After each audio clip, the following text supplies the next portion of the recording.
Bienvenidos un día más al canal de todos los despiertos. Y si no lo estás, te ayudaremos. Ingenua humanidad. No queremos que nos creas, solo que investigues. La misteriosa Derinkuyu, la ciudad subterránea más grande del mundo que salvó a 20.000 personas. Los arqueólogos sostienen que Derinkuyu pudo construirse en el 2000 a.C.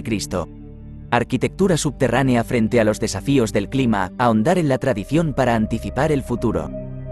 Comenzamos. Derinkuyu, la misteriosa ciudad subterránea.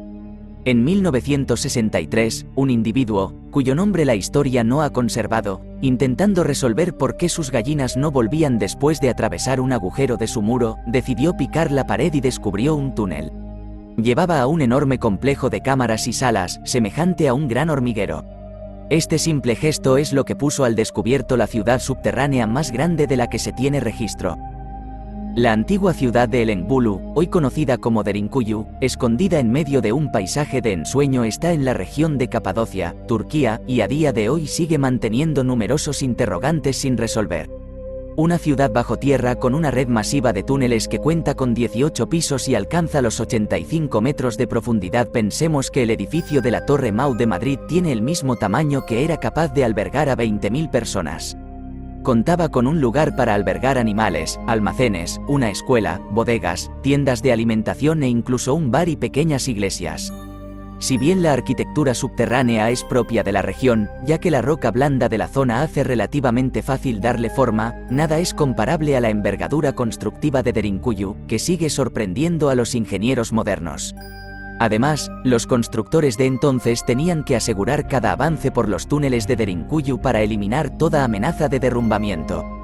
Prueba de su maestría es que hoy, tras miles de años, siguen en pie. Y se piensa que las 200 pequeñas ciudades subterráneas existentes en la región conectan por túneles con Derinkuyu. Sus orígenes siguen siendo todavía discutidos por los arqueólogos. La idea mayoritaria es que la parte más antigua de este complejo se construyó en el año 2000 a.C. por los hititas. El que se encontrasen objetos propios de este pueblo indoeuropeo entre los restos reafirma esta idea, tal como explica el profesor Andrea De Giorgi, de la Universidad Estatal de Florida a la BBC.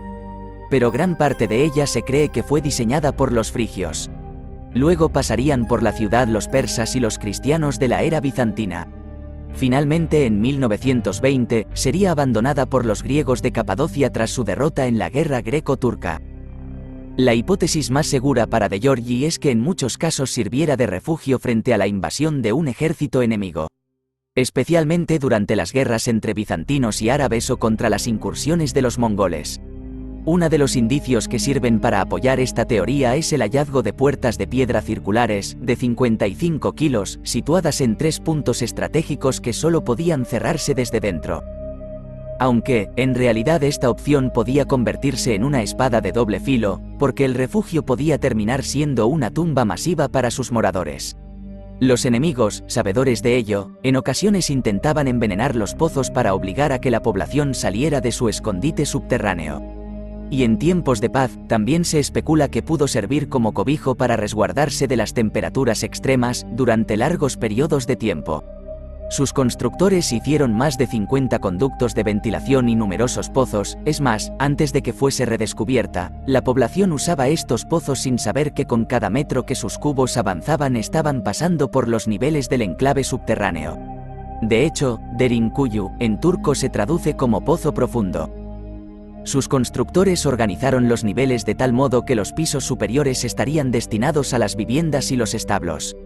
En este último caso era la forma más práctica de reducir la presencia de los gases tóxicos producidos por el ganado, así como para proporcionar una capa de aislamiento vivo para los meses más fríos. Mientras que los niveles inferiores servían de almacenaje, y en los más profundos podían encontrarse mazmorras. La BBC también detalla que los residentes hacían sus necesidades en vasijas de barro selladas, vivían a la luz de las antorchas y se deshacían de los cadáveres en áreas designadas. El historiador griego Jenofonte, hace más de 1500 años, en su obra, Anábasis, ya hablaba de la particularidad de la región. Describía una extensa red de ciudades subterráneas situadas por debajo de los riscos de Anatolia Central que la gente usaba de vivienda. Y hoy, varios de sus niveles superiores pueden visitarse. Derinkuyu, con un paisaje que parece sacado de una novela, es un desafío arqueológico que aún crea desconcierto y que puede seguir dando sorpresas. Esto fue todo, de momento. Hasta el próximo vídeo. Un gran abrazo a todos queridos despiertos, os deseamos lo mejor de corazón, seguid despertando al resto, cada vez somos más, todos juntos saldremos de esta.